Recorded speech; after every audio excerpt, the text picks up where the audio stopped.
So here we are at Zandvoort, all set to go for race 2 here of the Prototype Cup. Germany, a 55-minute plus 1 lap race to come after a truncated race yesterday with 2 red flags and 3 safety car periods. Hopefully we're going to have a much more track activity today, but either way, the pairing that won the race yesterday will not care one jot about how they got there. Jan Marszalowski and his new teammate making his debut yesterday, Jasper Stiksma, getting the victory.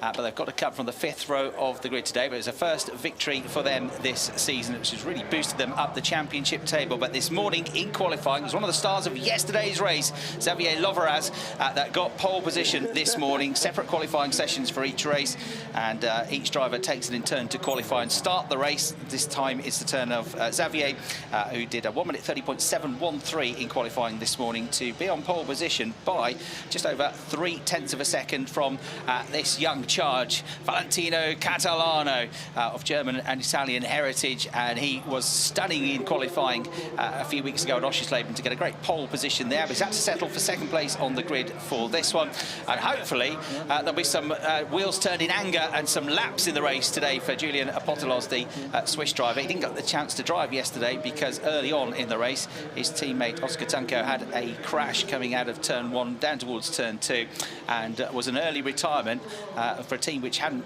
yet, prior to that, been off the podium. That was a real kick in the teeth for their championship, but it's a long way to go. Gary Hauser then is going to start 4th on the grid with Marcus Pommer as his teammate, despite the fact that the pair, for the first time all season, didn't finish on the podium yesterday. They were 5th. Because of other results, they were able to move up into the championship lead. And for Elias Sparandio, a really good qualifying as well in one of the British-run teams, the ADAC Motorsport car, qualifying 5th on the grid, and with an opportunity to move forwards here and get possibly a first podium finish of the season for that driver. He's got a new teammate for this weekend as well. And then we see Pedro Perino is another of the additional drivers that's come in for a first taste of Prototype Cup Jeep racing this weekend here at Zandvoort, starting from the 3rd row of the grid in 6th position. Leonard Hugenboom, the teammate, the Dutch driver for DKR Engineering team, will get in for the 2nd stint after the mandatory pit stop in the middle of the race. And it's Sebastian von Gartzen who's going to start the number 22 Conrad Motorsport car, which we saw having plenty of battles, having to defend hard yesterday inside the top 6 was his teammate Maximilian Hacklender in that 22 Conrad car. Conrad Motorsport with huge amounts of motorsport experience, not just in this type of racing, but in GT racing and in Porsches in particular.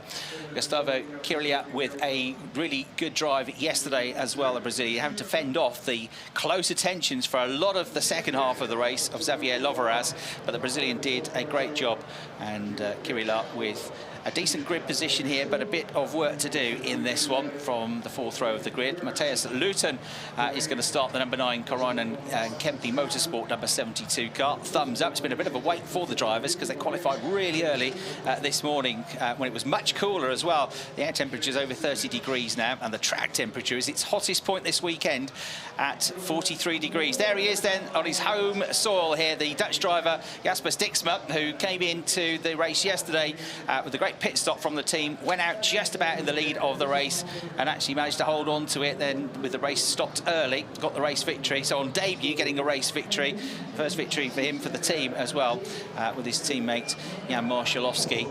So that pairing's working. They're a new driver combination for the weekend. Enzo Sconti, the American driver, is another of the new additions on the field. A record grid that we've got here this weekend in the 2nd season of this Prototype Cup Germany, with 18 cars lined up on the grid as the engines are now being fired up, ready to get into action for, as I say, 55 minutes plus 1 lap of racing. But what setup you had on the car, what pressures you ran on the tyres this morning, hours ago, well, the air temperature is 50% higher than it was when they were out here before 9 o'clock this morning qualifying, and the track temperature has pretty much doubled.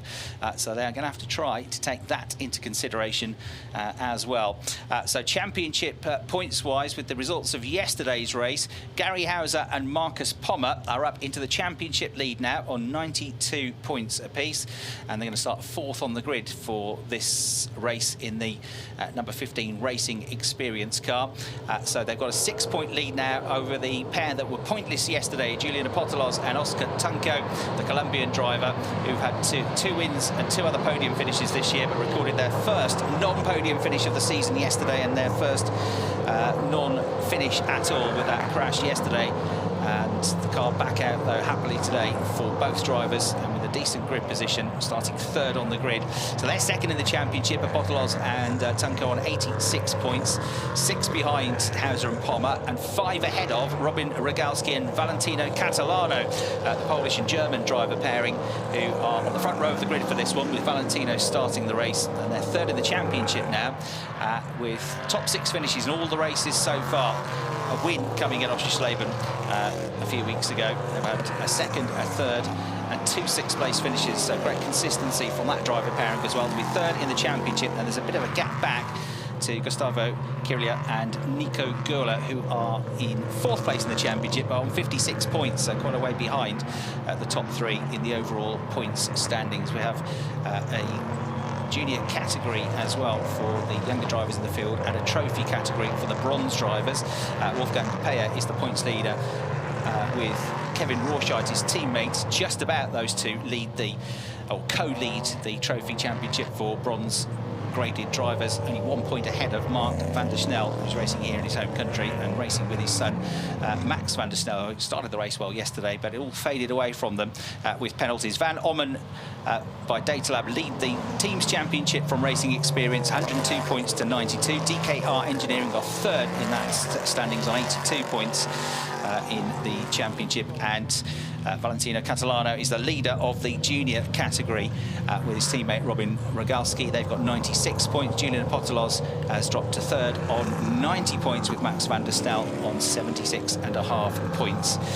So 55 minutes plus 1 lap of racing, and a mandatory pit stop between the 22nd and 32nd minute of the race. That can switch and change depending on the circumstances of the race, as we indeed saw yesterday. So the car's coming up ready to go racing for the 2nd and final time this weekend. The white, turquoise and orange car on pole position of Xavier Loveraz, leading them through turn 14, named after the 2-time Indy 500 winner and the Dutch champion, Dutch star driver Arie Luyendyk, the Flying Dutchman. That bank turning there, which is so quick in these V8 powered LMP3 cars. Right, they're getting ready to go racing with Valentino Catalano on the outside. Chris Hartley here in the commentary box here at Zandvoort to talk you through the 2nd race of the weekend as the Prototype Cup Germany gets underway. And it's a terrific start for Loveraz. He's going to easily be the race leader as they get down to turn 1 here. No dramas at all, fending off Catalano, and then Apostolos in 2nd and 3rd positions. Everybody safely making and squeezing their way through that first sequence of corners out of Tarzan, the right-hander, through the S-bend section on the lead down to this first of the bank turns at turn 3. The start is under investigation, it says. Apostolos, then Hauser 3rd and 4th where they started. Bit of side-by-side action just further back though, coming out of turn 3 as they climb up the hill now. You can see all the bits of dead rubber that they're flicking up as well off the racing line. They go up over a crest at turn 6, downhill then into turn 7 here at Schleiwag, and then it corkscrews its way down to the flattest part of the course at turns 8 and 9. Turn 8, the Masters at right-hander. Turn 9, which does give some overtaking opportunities under braking, although it's quite bumpy on the way into that right-hander. Then they flick left through turn 10 onto the back straight, which is actually a curved straight. Well, the race leader well clear now of Catalano after half a lap of racing. That gap must be already over a 2nd. Got 1 or 2 trying to come through the order as well. 1 or 2 of the retirees from yesterday now having a good race. Freddie Hunt and Harold Felbermeyer, their number 24 car, trying to get up the order from a lower grid position. That's in 12th place at the moment. Headlights flashing on and off there and twinkling in sparkling as they come through turn 13. Somebody's kicked up the dust further up the order though inside the top 10. Look at this, almost like Indy 500 racing, isn't it, as they go through that banked corner up to 18 degrees banking. We've got side-by-side action here a little bit further back as well. Battles raging all of the way into turn 1. They're going 2 abreast here. Is there going to be a change of position? Maybe, maybe not. The Conrad car stuck on the outside line there. The number 8 car just ahead of them is Chequered, Perino and Apostolos going side by side as well. Apostolos down the inside eventually gets the place from Perino to move up to 6th position, diving up the inside on the way into turn 3. And at the head of this 5-way battle, you've got the pink ADAC Motorsport car of the Brazilian Chequered, who's in 5th place currently, but with everybody breathing down his neck, and the rest of the field ahead starting to get away. So Loveras is the leader after the first lap and a half. Catalano is second. Sporandio's had a really good start up to 3rd place in the 35 car, with Hauser in 4th position. Here is a replay. Oh, hopping and skipping and dancing over the curbs and 4 wheels through the gravel trap here. A wild ride. And hopefully no real damage done to the underside of the car of Apostolos, and that's why he suddenly dropped down to 7th place. So losing traction, losing positions, and getting tyres and bodywork full of gravel there. It's not been a weekend to remember so far for the former championship leaders Oscar Tunco and Julian Apostolos. But the car survives and remains there in 7th place, but having fallen down that group now, down the order to 7th place. So Chequered, Perino, Apostolos and Van Gotsen in that battle. Scionto up into 9th place, has gained 1. Luton down to 10th place, and Felbermeyer gained a place on the last lap as well, up into 11th position in the number 24 car. Danny Soufi looks like a non-starter, so had problems with that car yesterday. They weren't working on it earlier when I went into the paddock. I'm afraid Danny Soufi, the American driver, a non-starter. So 17 cars in the race.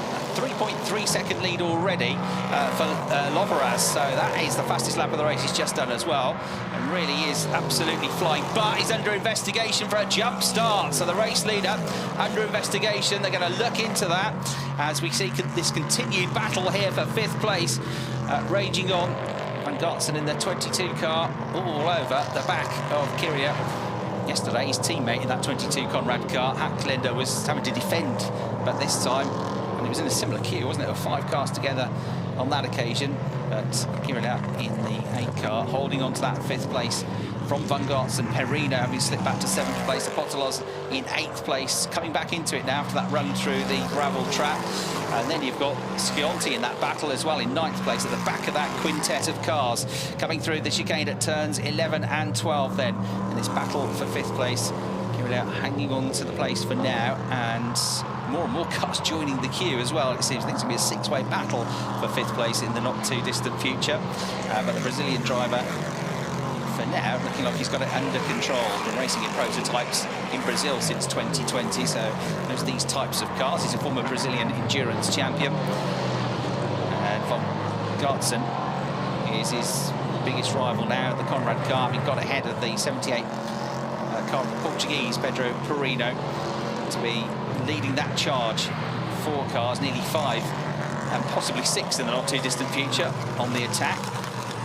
Mark van der Sneller's lost a place on that lap, down to 16th position. Konstantin Scholl, the young Austrian, former European Rotax Max karting star, has moved up into 13th place and gained a place, getting ahead of the number 70 of Krohn. Meanwhile, the race leader 3.8 seconds clear, and has just done the absolute best first sector of the race as well. Trying to get away as much as he can in case he gets a penalty. Still under investigation, Xavier Loveras, for this jump start. The former Spanish F4 and GT4 racer leading the race, but with a bit of a query over this start. Right, here's a replay of the start then. Now they're looking at the fact that he's going too early before the line and out of sequence with everybody else. He and the team, I'm sure, will argue the case, well, everybody should have kept up with me. But has he gone too soon there? That is what the stewards are looking at, and that's the decision. They are currently deliberating whether to give a penalty to Xavier Loveras, the race leader. So for now, all he can do is drive as quickly as he can and pull as big a gap as he can. He set the absolute best first sector, absolute best second sector, and that's the second lap running. He set the fastest lap of the race, 1 minute 33.873 seconds in the number 5 machine. Started on pole position, the Van Ommen by Datalab car. It's the team that lead the team's championship, but lost the lead of the Drivers' Championship yesterday, where Apostolos and Tunko are now down in 8th place with the Potolos. All of the drivers have just set their best laps of the race so far. So in the window of the tyres working perfectly. The fuel load starting to come down now as well. There's the run and the rise uphill through turns 5 and 6. Really is a steep climb through there. You flick left and right. It's a downhill run into that left-hander as well after you go uphill. And a jump start penalty coming the way of the race leader. So a 5-second time penalty. Well, at the moment, he's 4.5 seconds up the road. So that would drop him currently to 2nd place, but only just behind Valentino Catalano. So you get the sense that the team has been on the radio to Xavier and said, look, you might get a penalty here for a jump start, so just go for it. Push, push, push. Qualifying type laps, get away from them. And even if you get a penalty, you might be okay then. And also under investigation now for being out of position on the grid. And that's the number 72 car, Matthias Luton, currently running in 10th place in the race. So they're being looked at now as well. Matthias Luton and his teammate Laurence Heur had a good result yesterday in 4th place. Been on the podium at the start of the season as well at Hockenheim, and they are currently running 7th in the championship, 10th in the race, and under investigation. So the fastest driver on track is Lovraz, who is now 5.2 seconds clear. So he's just set the 3rd consecutive fastest lap of the race. Might be the 4th, actually. He's flying. And even with a 5-second penalty now, he's still been the leader of the race because he's 5.2 clear of the 77 car of Valentino Catalano. Yes, Barandio is a further 3 seconds adrift, number 35 in 3rd place. Gary Hauser is there in 4th with former German Formula 3 champion and FIA Formula 2 star Marcus Palmer to get in, and a 5-second penalty indeed is coming the way of Matthias Luton in 10th place, which as it stands would drop him behind Falbermeyer, Stixmer, Scholl, and that's it. He'd lose 3 places, so a net 13th it would be from the current 10th position on track as it stands. There, the number 9 car of Scionti pushing on here, trying to get involved in this train of cars battling away. It's not the easiest circuit to overtake on, but we did see some overtakes in that race yesterday. Enzo Scionti, just 18 years of age, from Houston in Texas. Single-seater background in Formula 4 and Formula Regional Europe racing, but looking good here in prototypes. A word as well for yesterday's winner, Jakob Stixmer, who had never driven anything with downforce, never a prototype car or anything like that, any type of LMP car, until free practice one at the start of this weekend, and ended up winning the race. Good effort in the pits as well by the team. They did everything accurately, and a great end to the first stint, the interrupted first stint with a red flag by his teammate Jan Marszalowski, who gained several positions before pitting fairly late on in the pit window. They got out just in front of a raging battle that was going on for 2nd, 3rd and 4th positions, which very much involved Xavier Lovraz and the driver that's in 5th place at the moment in the pink Muka Motorsport BWT car, Kirila, who managed to fend him off, the Brazilian. Did a really good job of doing that, did Gustav. Because several times Lovraz got alongside him, looked like he was going to get the job done.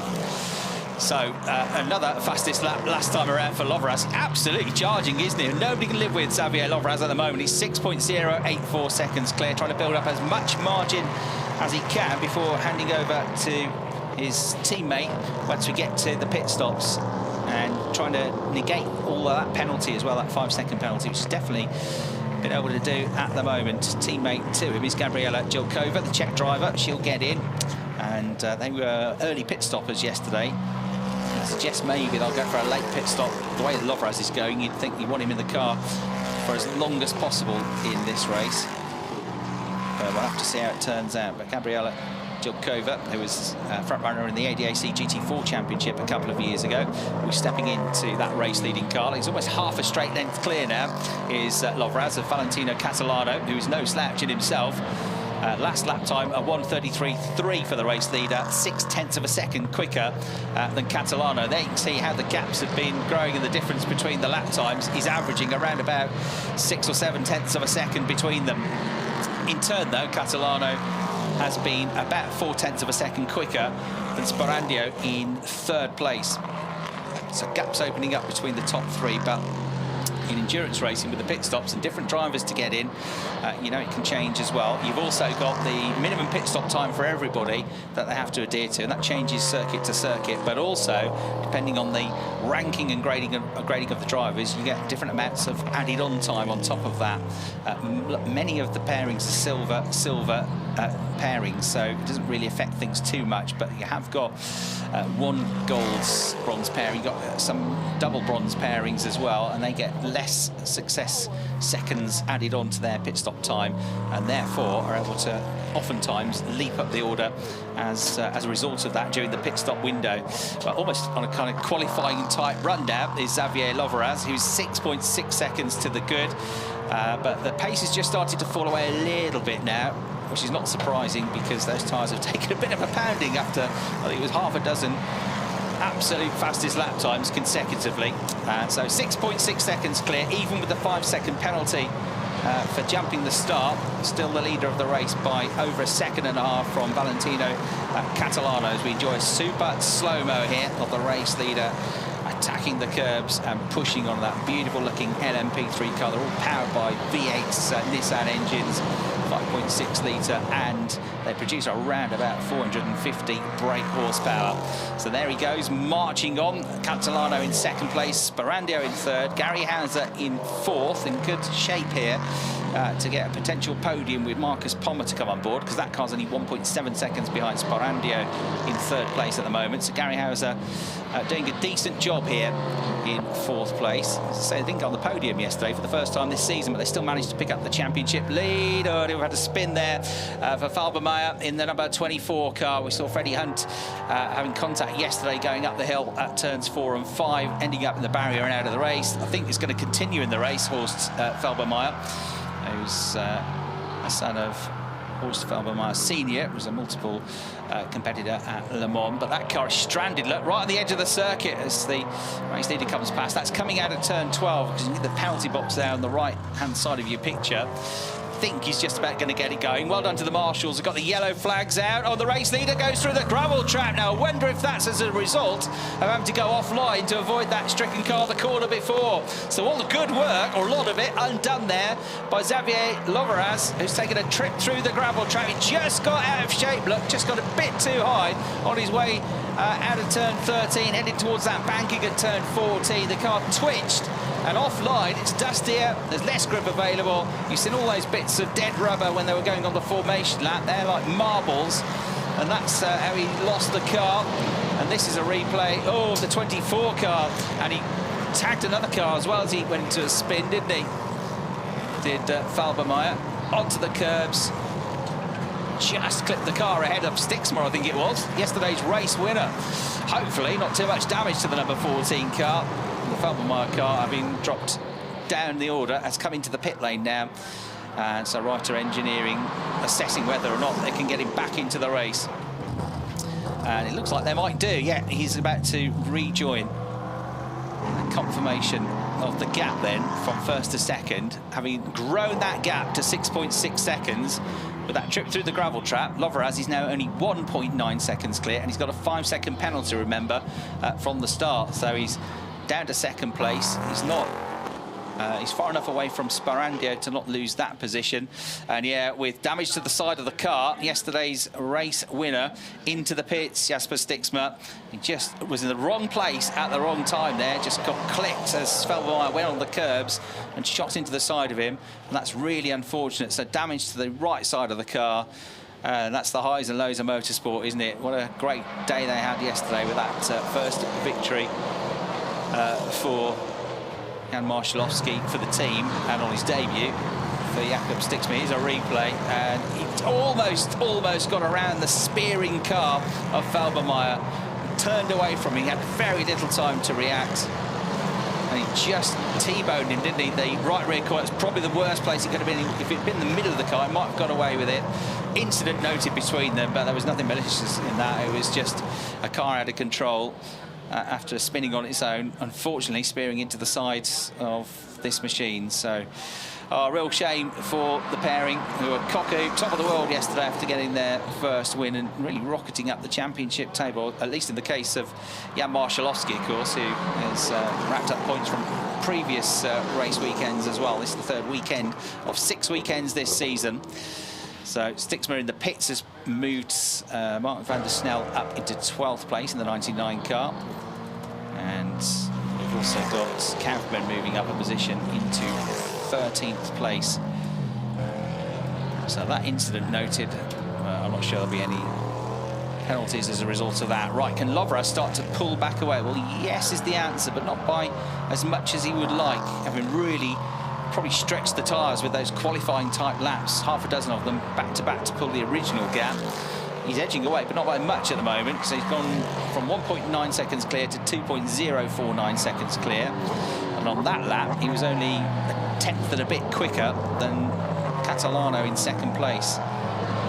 Although that one was a bit better. The gap's grown a bit more to 2.5 seconds, but traffic might be an issue now. So there's the leader, the white turquoise and orange car with the lights on coming through shot into this banking at turn 3. All sorts of different lines you can take around here. High, wide and handsome, or low and menacing. And then the orange, blue and black number 77 car of Catalano behind. Starting to work his way through the traffic then is the race leader. Starting to really start to think about the pit stop window now as it comes. The 17-year-old Catalano chasing him down, racing in the Asian Le Mans Series this year as well. He's been running up there in the top 4 in the LMP3 category. So Catalano, a star of the future. He's raced in the ELMS and prior to that in single-seaters in French and German Formula 4. And he was a top 5 finisher in the French F4 Championship 3 years ago in 2020. And it's he that is the only one that can see the back of the race leader's car. There he is, just coming into your shot now. Valentino Catalano. He had a stunning qualifying lap at Oschersleben. And the car dancing on the edge. It was a real thing to behold. And then they went and won the race in the afternoon. That one win this season for him and his teammate Robin Ragalski. But the gap is small enough for him to move into the race lead once that 5 seconds is added on to Loveraz's time at the moment. 2.5 seconds clear, 5-second penalty to come. Now we go back to this battle for 5th place with Kirila Van Gotts and Perino Apotelos, and Skiontes joined the party now as well, hasn't he? So 5th, 6th, 7th, 8th and 9th all covered by around about 1.5 seconds. And still the Brazilian is able to keep them at bay, not making any mistakes. He proved to be the master of soaking up pressure yesterday, that is for sure, and has done so again today. Actually edged away a little bit, I would say, on that lap by a length or so. Let's have a look at the lap time. He came through with a 1:35.5. Take it back, 1:35.2 for Von Gartzen in the 22 car. The rapid Max Hacklender to get into the car next as well. So Von Gartzen pushing on, just inching up towards the tail of that car, and I'm afraid it is confirmation that that's going to be a retirement for the number 14 car. So no opportunity for Jan Marszalowski to get into the car after yesterday's win. Too much damage to the car, and really unfortunate for Jasper Stiksma, who couldn't have done much more to avoid that spinning Felbermeyer number 24 car. Almost got through, but not quite. So a real shame for them. They're out of the race, and into the pits as well is Konstantin Scholl now. So Konstantin Scholl into the pits with a left rear change. So that looks like the Austrian driver has picked up a puncture. He's about to head back out onto the track to try and get something from the race if he can. Sticks to the pit lane speed limit and is released now. It's been the last few seasons, or last season racing in ADAC GT4 racing, some GT Masters racing prior to that for a couple of seasons as well. So building up his GT experience. Still a young driver at just 24 years of age. As I say, he was one of the front runners in European karting 6 or 7 years ago.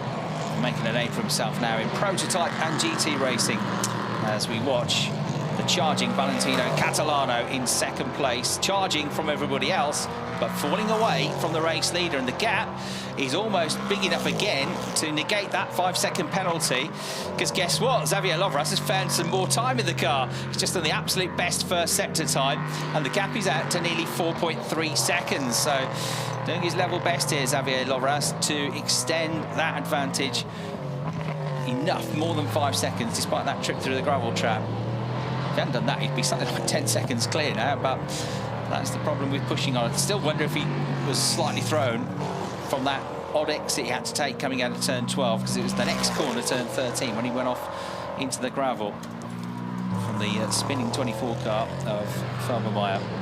So here is Catalano. As I say, they have had a race win last time out at Oschersleben. They're third in the championship. They're only 5 points behind Apostolos and Tunko, who are currently back in 8th place. And Tunko to get into the car after his crash yesterday, the Colombian. And they've had a win, a second, a third, and 2 6th place finishes. Really good first half of the season, and they're on course for another podium finish here. Lovras and his teammate Jokovic, by the way, getting their first pole position of the season. They didn't start as a pairing. They came together at Oschersleben as a driver pairing. They're on the front row of the grid there, but as the pit window now opens, they've got that first pole position, and they've, on the track at least, got the lead of the race. 1:33.4 for the leader versus Catalano's 1:33.6. The gap's out to 4.4 seconds. As drivers start to go into the pits now, Gary Hauser has come in, the first of the real front runners to come in. Kirila has come into the pits also to swap hands from that lead 6. It was 5th place von Gartzen, who was right behind him, has come in. Perino, Apostolos and Luton have all come in, and Luton, remember, has also got a 5-second penalty on the number 72 car, so we'll stick to the minimum pit stop time. Marcus Pommer gets into the racing experience at Ducan. They've been in the top 5 in all the races so far this season, with a win and 4 podium finishes. Max Hecklinder will get into the Conrad car, replacing Sebastian von Gartzen. They're 2 silver-paired drivers. Marcus Pommer and Gary Hauser are both silver-paired drivers as well, so they get the same amount of added on time.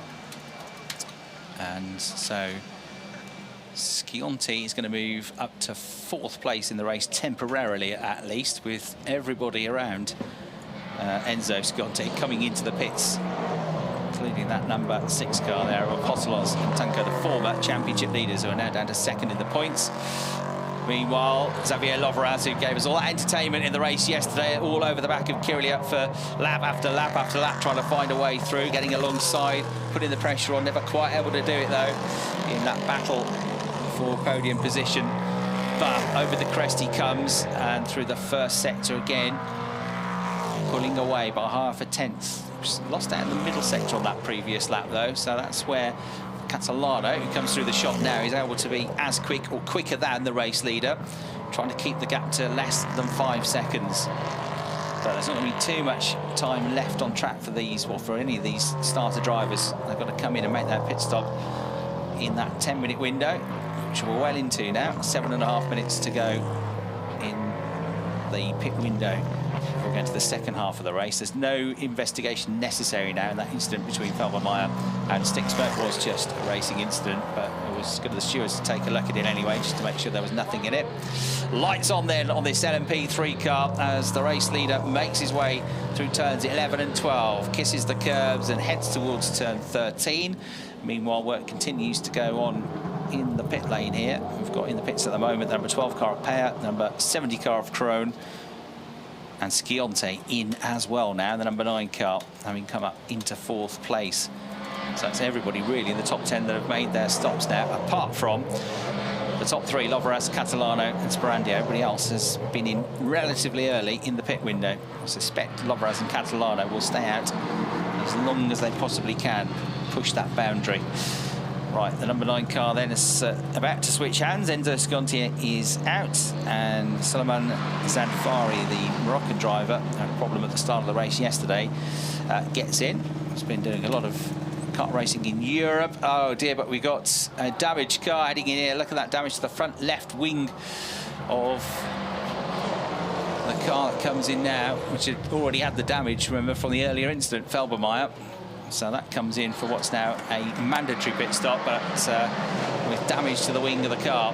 So Felbermeyer will get out, and Freddie Hunt should be getting into the car. I don't think they're going to not go out because of that damage. So Freddie Hunt will get in. His dad, James Hunt, sadly passed away 30 years ago now, almost to the day. The former Formula 1 star, 1976 Formula 1 world champion, and somebody I grew up with, listening to in the commentary box as well when he was commentating for the BBC on Formula 1. And the winner here of the Formula 1 Grand Prix was Freddie's dad, James Hunt, in 1975. He He won the race before he went on to race for McLaren for the Hesketh team. He won their one and only Grand Prix victory came here at Zandvoort with James at the helm. It was a rather short-lived stint in Formula 1 for Lord Hesketh's team, but one which is fondly remembered, and still to this day you can get Hesketh merchandise. They really did make an impact in Grand Prix racing. If you've not seen it, I'm sure many of you have. I highly recommend the Ron Howard film Rush, which is all about that 1976 World Championship battle between James Hunt, who's played by Chris Hemsworth, and Daniel Brawl does a great job of playing Nicky Lauda in that terrific film as well. One of the best motorsport films there is.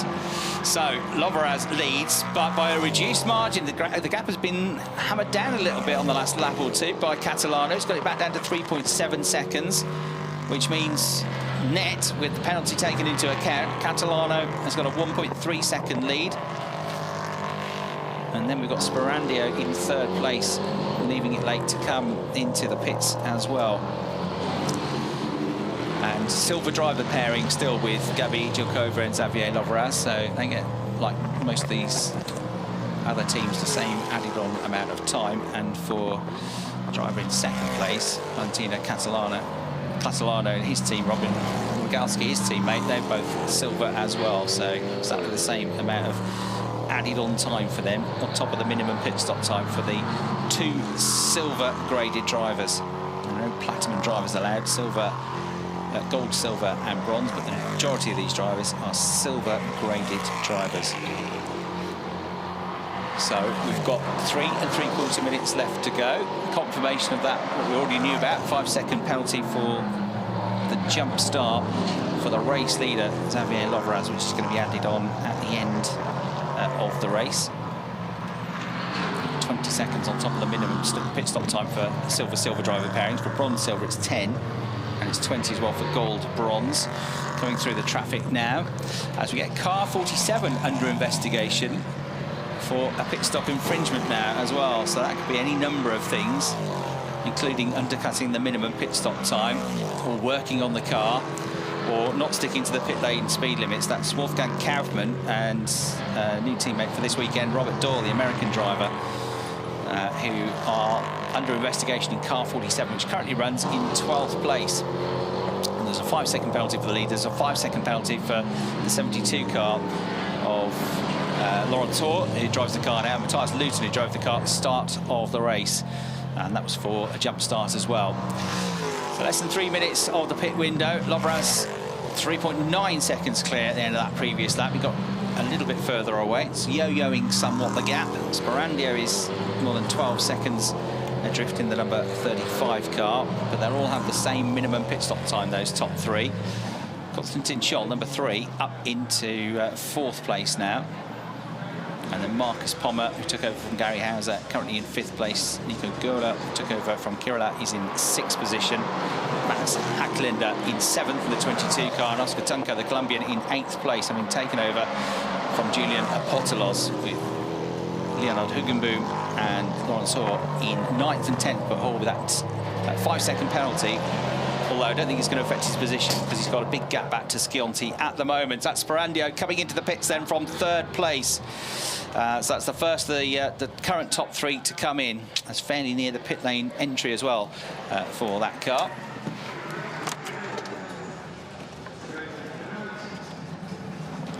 So Elia Sperandio gets out, and Alex Cascatao, his new teammate for the weekend, gets in. Beautiful livery on that number 35 BHK Motorsport machine. It's one of the Ligiers in the field. You've got Ligier's Ginettas. Ginetta made the first LMP3 car back in 2015, and most of the field are Decan cars. This championship, which is jointly run and organised by the ADAC, the German motorsport governing body, and also by Graventic, who are experts in running long-distance races, including many 24-hour races around the world. And it's great to see this category thriving now in its 2nd season with this excellent grid of 18 cars, these brilliant LMP3 machinery, and great young crop of drivers in the field as well. Not all of them, but a lot of them are young drivers looking to make their way in endurance racing.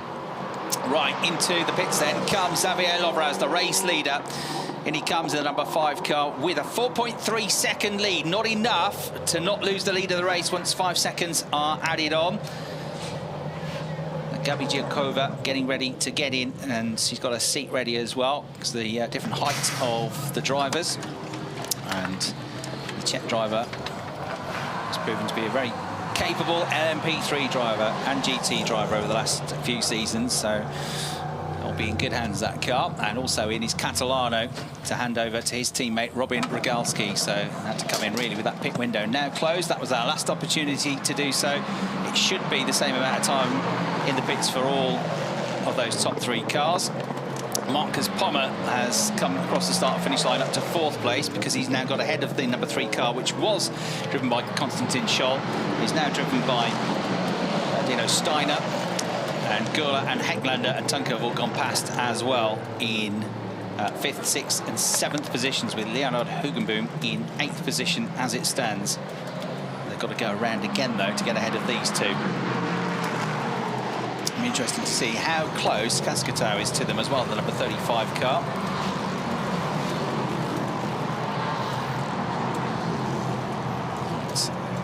Sita, this is taking, feels like it's taken a while and a bit of an issue here, but wait for him to come out. Meanwhile, Nico Gurla has just set the absolute best first sector time of the lap. Then Lawrence Hurd did even quicker time through that first sector of 31.6 seconds. So some quick drivers in now pushing on.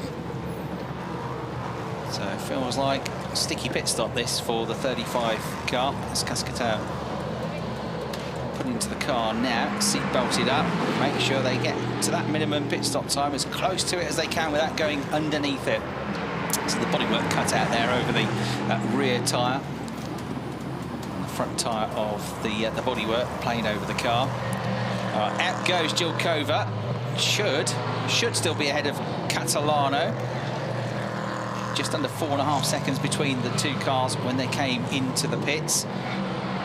So Jilkova should still be the race leader, if at all possible. And Tino Catalano was doing all the pursuing in the first half of that race of Xavier Loveraz.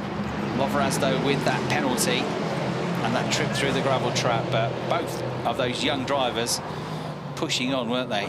A long way clear of the 3rd place car. So Jilkova getting up to speed. I just feel like it's difficult when you're the 2nd driver in, because you've got to get straight into the heat of the battle as the start driver, get a bit of build-up, a bit of time to get their heads into it, don't they? With the whole start procedure, sitting on the grid and then the rolling lap. But for those drivers coming in 2nd, you've got no time to get yourself up to speed. You are straight down to business. So Jilkova in the number 5 car,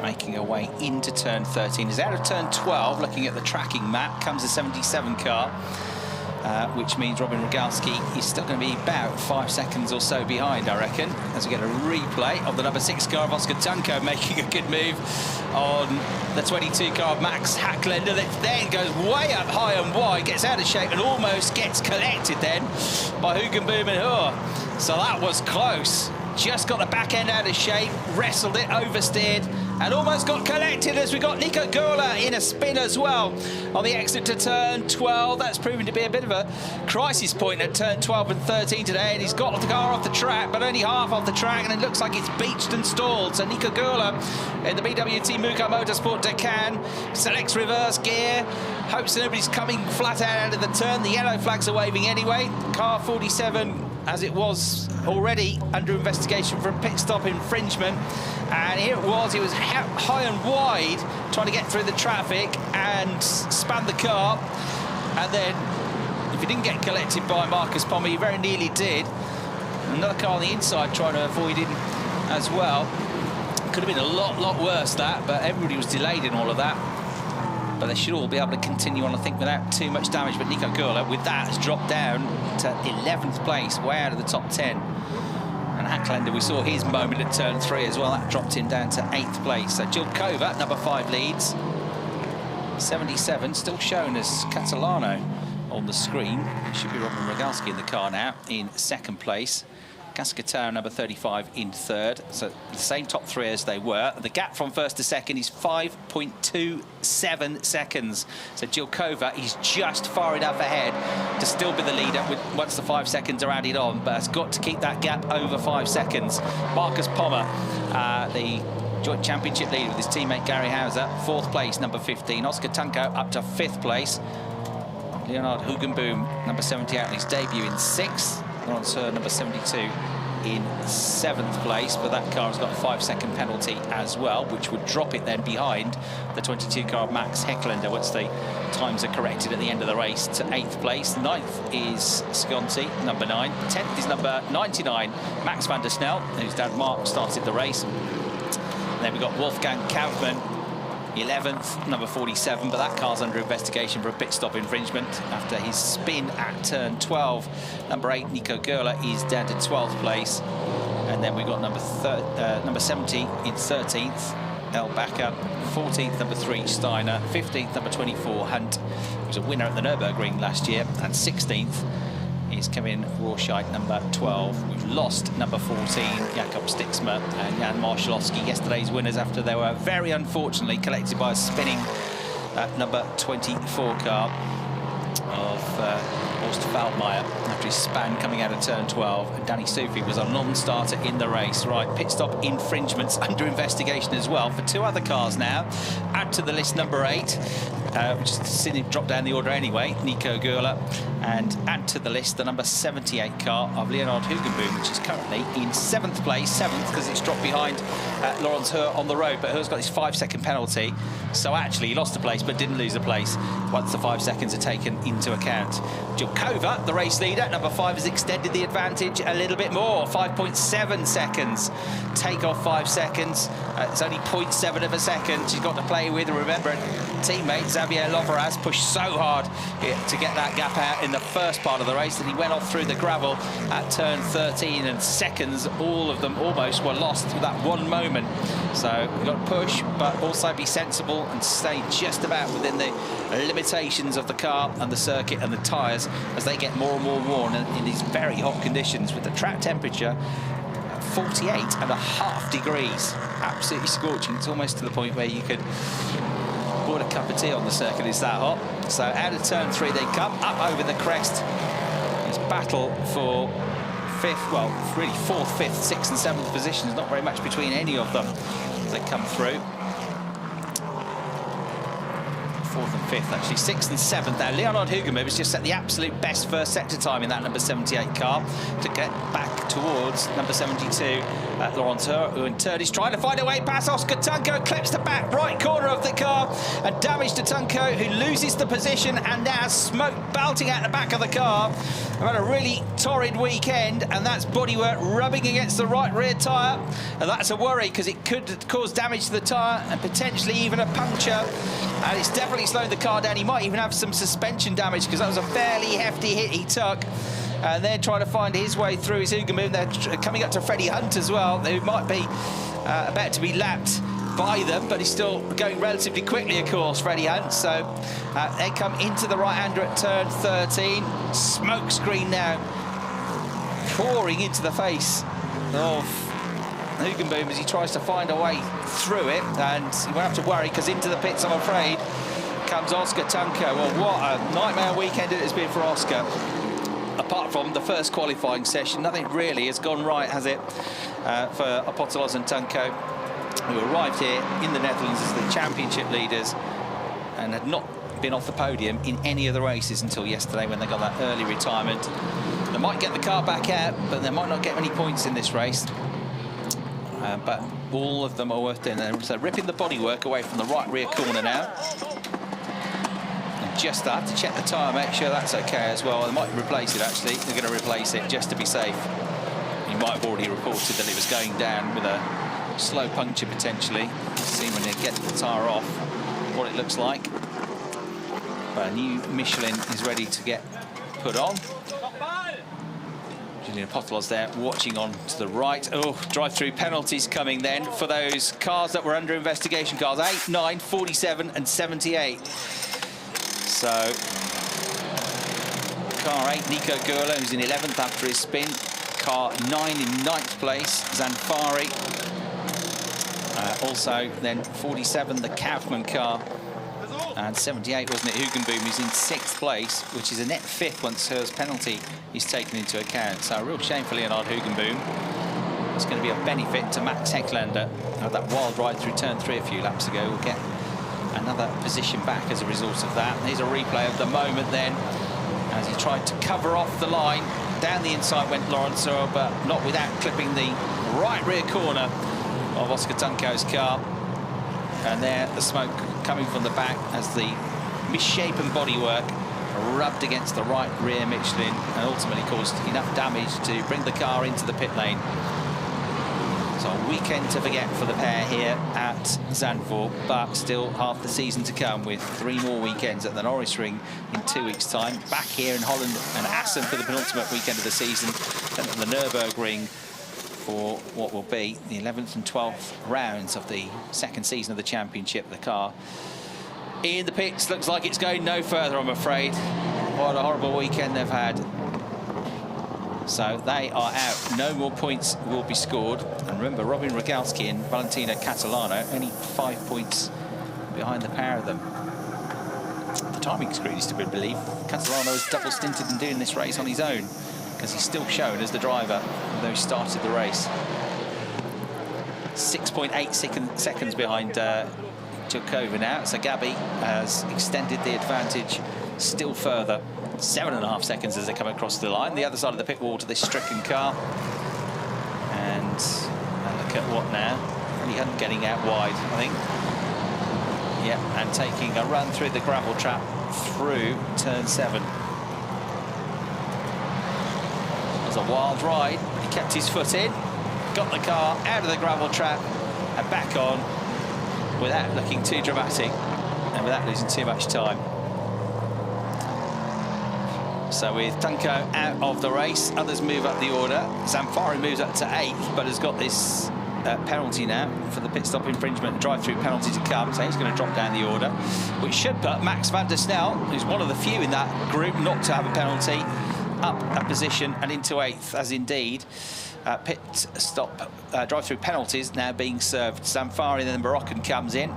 He's got raced with great success in Switzerland and Italy in the international karting championships, and the karting champion comes in. His debut weekend has been pretty tough after that problem with the car at the start of the race yesterday.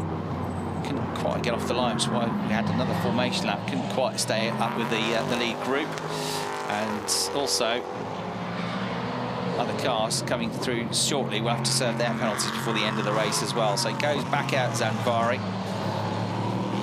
But now, just in front of Elbacker in the 70 car, flashing his lights, coming over the crest on the exit for turn 3, down to turn 4, up to turns 5 and 6. Next they will go, and it's nose to tail between these two as they battle for position on track.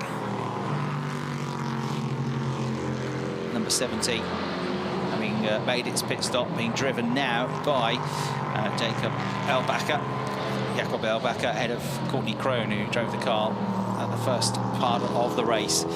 So Gabi Jilkova, number 5, leads by 8.3 seconds. 5-second penalty, but still with the lead of the race. Laurenceau is going to get a drive-through penalty for causing a collision. That's for going into the back of Oscar Tunko. So Laurenceau has already got a 5-second penalty for what his teammate did at the start of the race, being out of position at the start, jumping the start when Matthias Luton was behind the wheel, and now is his teammate that's picked up another penalty, and this is a more severe one, a drive-through penalty that is going to drop Laurenceau out of the running. So Max Hecklander is going to move into 5th place in the 22 car.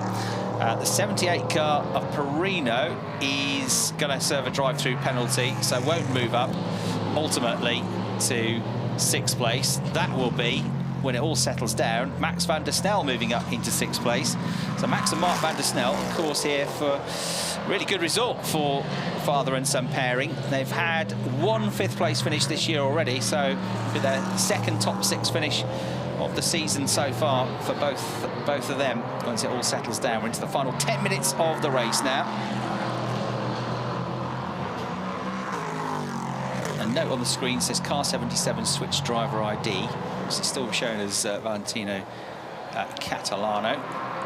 Robin Rogalski. Either way, that car, second place now, falling away, 9.2 seconds adrift. So I suspect it is Robin rather than Valentino, as in to serve his drive-through penalty comes Laurent Heur. And this is a reminder of why. Oscar Tunko coming across, to defend his line, but also looking to get at the inside of the car ahead. But then Laurent's put his nose in and caused, the stewards say, the collision. They say it was unavoidable, and that's why he's been given the drive-through. And, oh dear, Freddie Hunt has got a drive-through, or might get a drive-through penalty. He's under investigation at the moment, but all the other drivers and teams that have been under investigation have ended up getting a drive-through penalty. So he might be the exception, you never know, but it seems unlikely, doesn't it? So number 5, Jelkova leads, 9.9 seconds clear. We think it's Robin Rogalski in the car, in the 77 machine. It is just on the timing screen that it's wrong. On your graphic, it is shown correctly as Robin Rogalski, but on the timing screen, they have not switched the driver ID. And then Cascatau on his debut in 3rd place, on for a podium. Pommer in 4th place, on to extend the championship lead that he and Gary Hauser picked up yesterday. So for 4th place, they will score 13 points. They will move on to 105 points. Potolos and Tunko are not going to score any points, and Rogalski and Catalano in 2nd place are going to get 20 points. They'll move on to 101. So I reckon it'll be 105 points for Hauser and Pommer, 101 points for Catalano and Rogalski, and then staying on 86 points with 0 scored this weekend and dropping to 3rd in the championship are Potolos and Tunko. Julian Gerler are not going to score many points in this race either, with their penalty that they picked up. Car down in 11th place at the moment. So Hacklender up into 5th place now in the 22 car. It's just on a 1 minute 34.079, which was considerably quicker than Marcus Pommer, actually. Trouble is, he's 12 seconds behind him.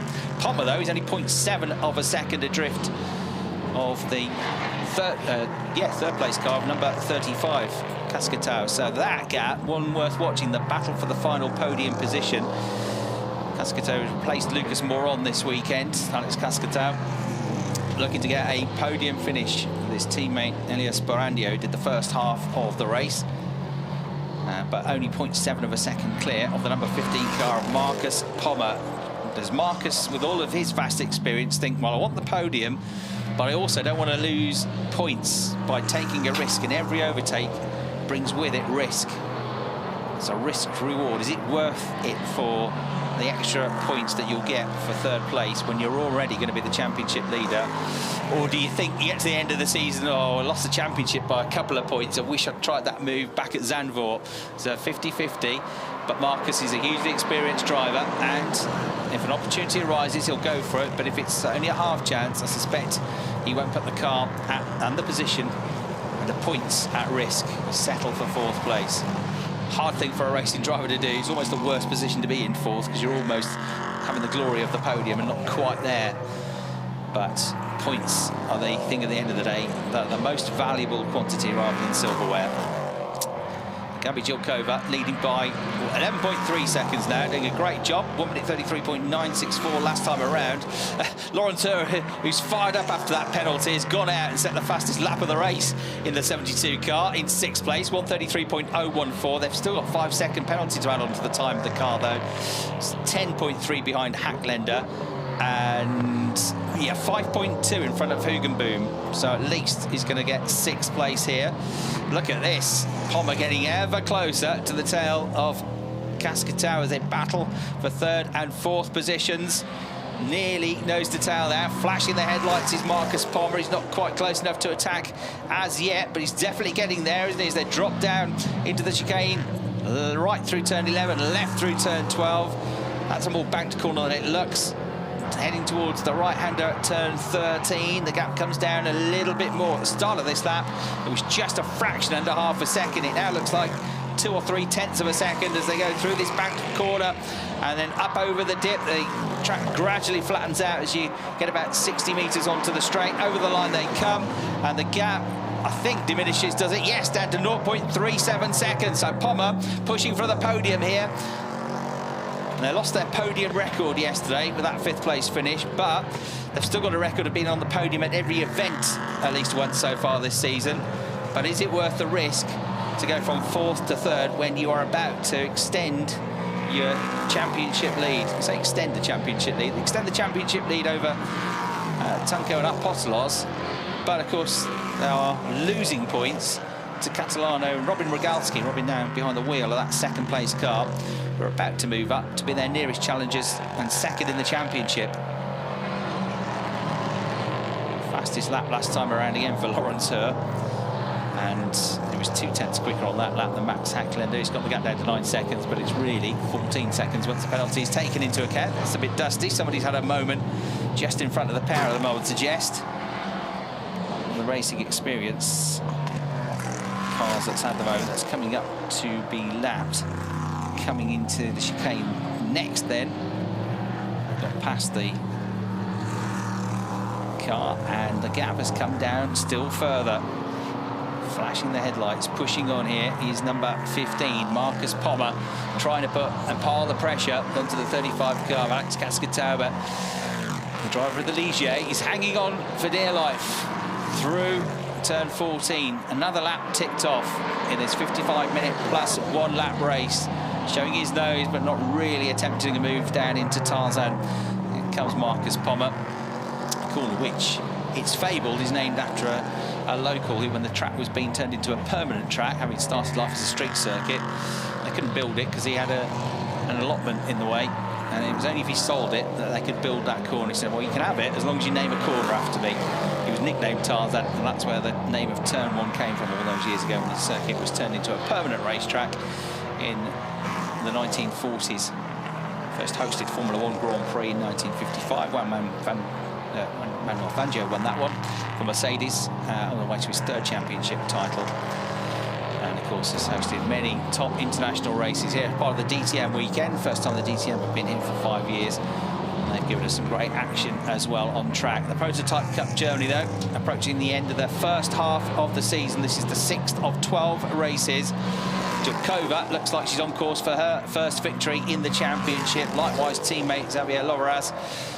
Catalano and Rogalski on for another solid podium finish and to move up to 2nd in the championship. But can we get Cascato and Sporandio home for a podium finish? Sporandio's best result up until this weekend had 3 7th place finishes, but he's now got a teammate, and the teammate is doing a great job, Cascato, of fending off the probably just about the most experienced driver in the field, Marcus Pommer, former German F3 champion from a single-seater start, raced in the FIA Formula 2 Championship in its previous guise when it was run by Motorsport Vision before it was re-established as the FIA Formula 2 Championship on the Formula 1 calendar. He was one of the front runners in that, and has since gone on to race in endurance racing for the last few years. A very good job he has done of it, the German driver, but he just can't quite get close enough to Cascato to wrestle that 3rd place away. So the gap's hovering at 3/10, 4/10, 5/10 of a second at the moment. It feels a bit bigger than it was at the start of the lap, although it changes and ebbs and flows as they make their way down into turn 7 now, clipping the inside curb. These cars looking absolutely fantastic. There's great liveries on these cars as well. Beautiful roar of the V8 engine. Absolute rocket ships around this circuit here at Zandvoort. The quickest things on track this weekend, that is for sure. As rounding the left-hander at turn 10 comes Cascatau, but with Pommer a bit close. You've also got traffic to consider as well, but they're not far away from home now. The last lap board is being held out for the race leader. Gabriel Kovac comes over the line. 34 laps in the books. 5-second penalty to be added on, but it doesn't matter because she's going to be well clear of Robin Rogalski when he comes over the line as well.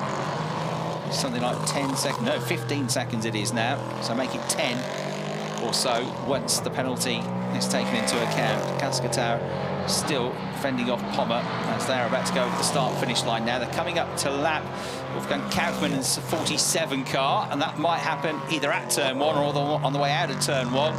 So that will be the last challenge, really. The race leader heading into turn 7, just coming into Rob Schlottermacher corner at turn 5 is Robin Rogalski in 2nd place. So almost cruising home now for Gabriela Jelkova. And Xavier Loveraz will be headed for the pit wall, I imagine, in a moment with the rest of the team to cheer Jelkova home to see the first victory for her. She's doing well in the championship as well, moving up the order considerably this weekend into the top 6 after yesterday's result.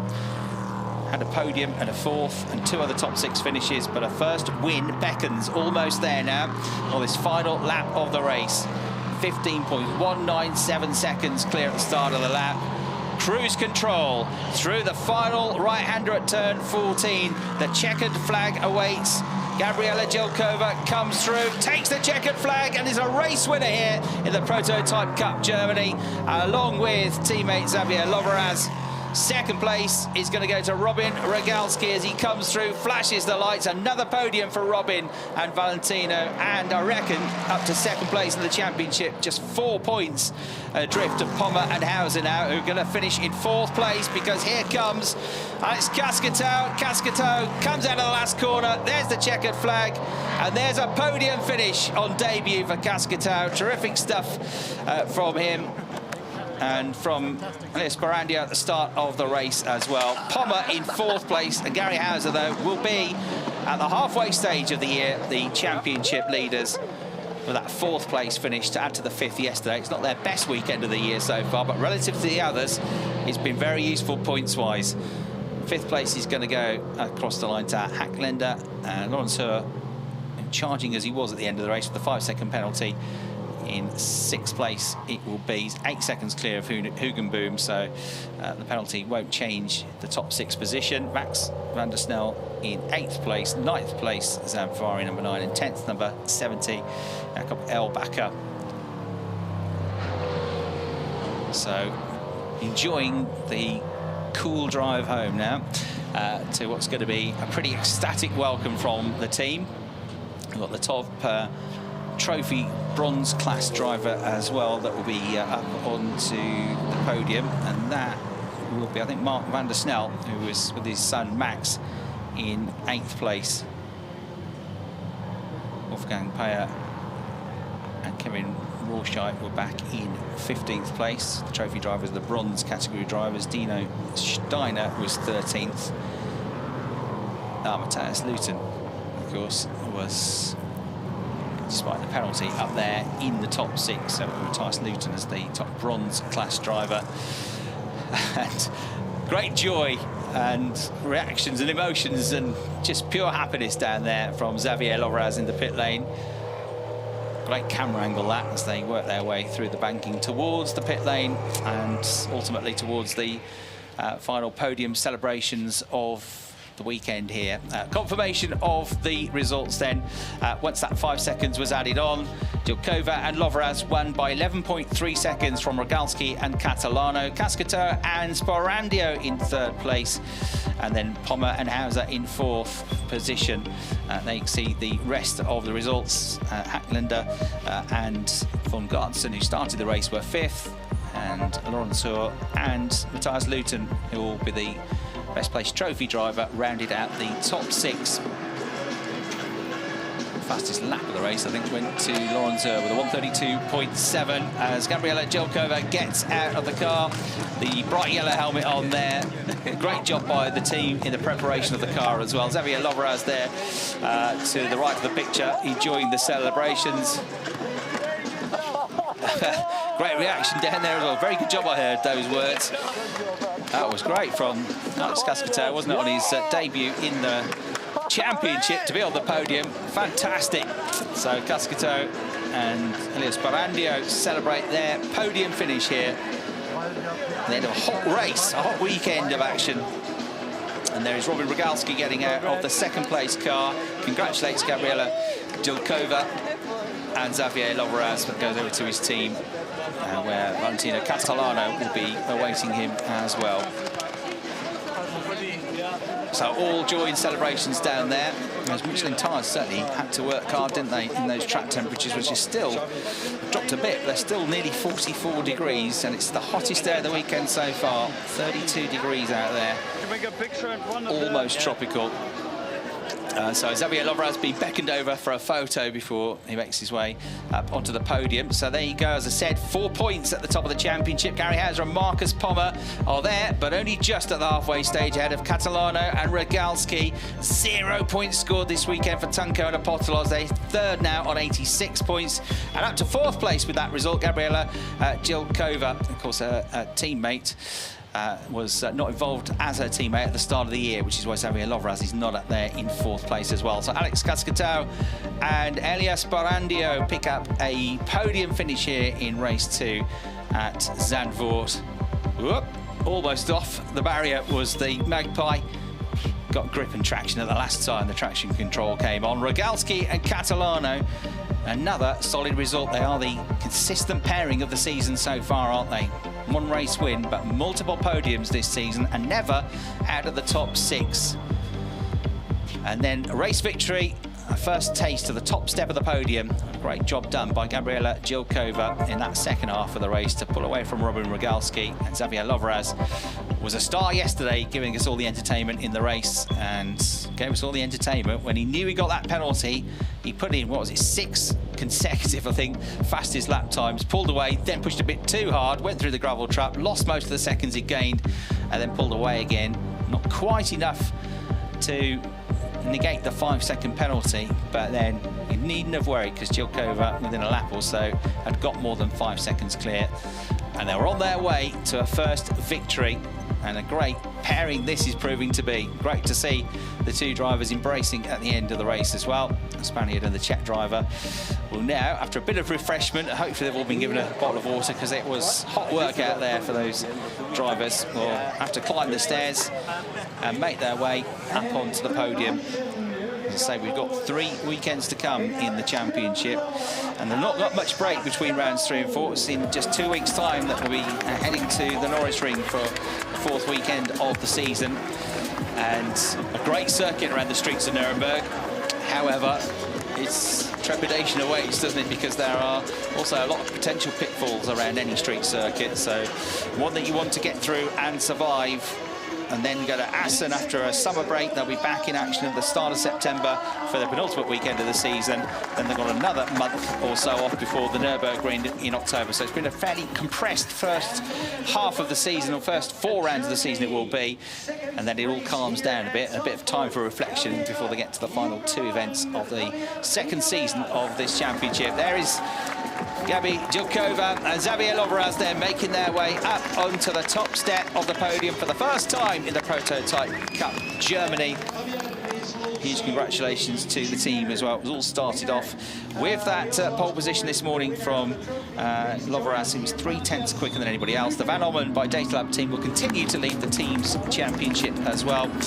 Matthias Luton, our trophy driver, is brought up onto the podium as well, despite the penalty. Pretty good top 6 finish for he and his teammate as well. The team are being represented as well. It's been a really good season so far for Van Ommen, although 2 split sides of the garage because their other driver pairing, Tunko and Apostolos, have had a bit of a nightmare as we go to the national anthem.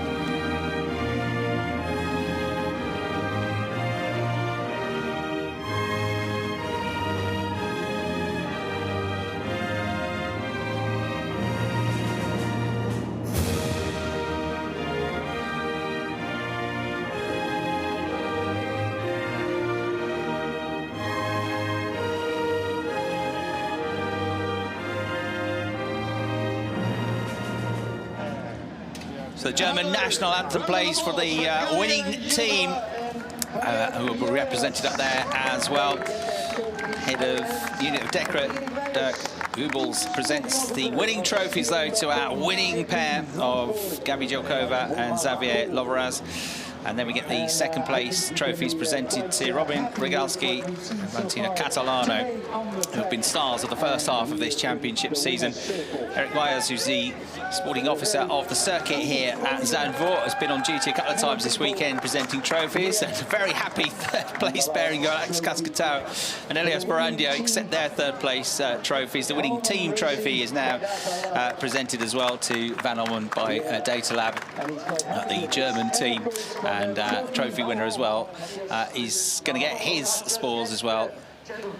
for what was a turbulent race for many. He's already ready to go with the champagne though. Off they go, and Loveraz has disappeared. He's off somewhere, off to the beach, I think, to avoid the champagne. But everybody else has gone absolutely splattered. And it's been a really good race, that. So we had the frustration of the safety cars and the red flags yesterday, but today, some really good action. Lots of drama out there as well. One or two unlucky moments in the race. But all in all, a good weekend's racing here at Zandvoort. So, I hope you've enjoyed our coverage here at Zandvoort. We'll see you again in a couple of weeks' time for the next encounter of the Prototype Cup Germany. From me, Chris Hartley, it's goodbye for now. Enjoy the rest of your weekend. We'll see you again soon.